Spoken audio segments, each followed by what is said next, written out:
All right, in today's world, everything's done digitally. Quick, quick, quick. Send the email out, digitally sign this, we get it back, we put the information where we want to go, and we're on to the next thing. That's convenience. However, you need to slow down when it comes to your money, all right? Anybody's money. This is called the Wire Fraud Advisory Notice.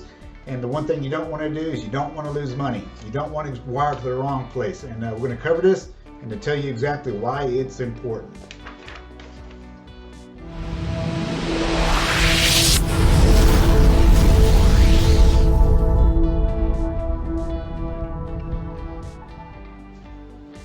All right, this is the Wire and Fraud Advisory Notice. This one is provided by eXp Realty. That's who I'm currently hanging my license with as a real estate agent. You may also receive one from the title company, escrow office over there.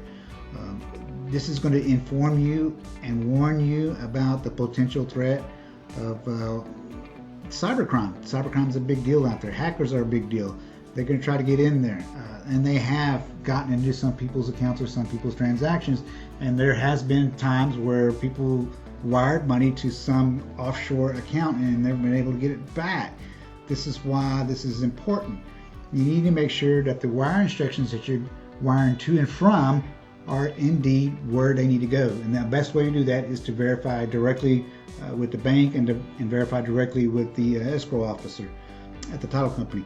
All right, so it's very imperative because you do not want to lose money or send money to the wrong spot. Right here it says, please be advised, the eXp Realty will never send via email wire instructions related to your transaction. All right, myself as an agent, I don't need the wire instructions. They don't need to go to me or come from me. You need to the buyer or the seller needs to deal directly with their bank if they're going to have a wire done, as well as the title company.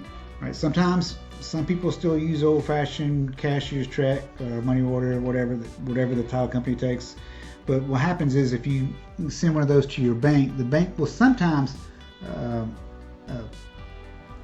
make it available, but a lot of times those banks won't make those funds available until it clears for some reason or another. Large checks like that.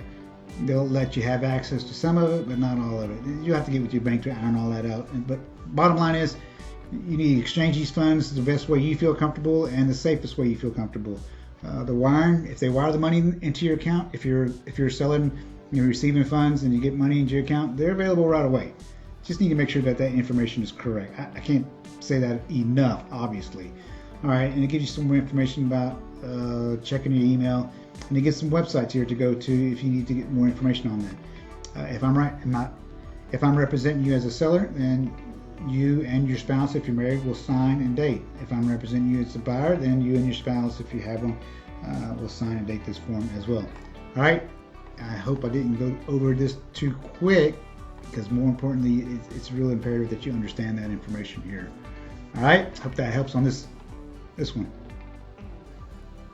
All right, my name is Gerald Enriquez, and I am a licensed real estate agent here in the state of Texas. And I hope you got some value out of that video tutorial. If you have any questions and or concerns, by all means, feel free to contact me. My information should be here on this page or on my About page. Send me your questions and I'll try to cover it in another video. That way, if somebody else has that same questions, they can benefit as well. Also, take a look around this YouTube channel. You might already see some questions that already are answered. Whether you decide to use me or not, you should be able to benefit from this. You or anybody else that's planning on buying or selling a house. All right, take care and God bless.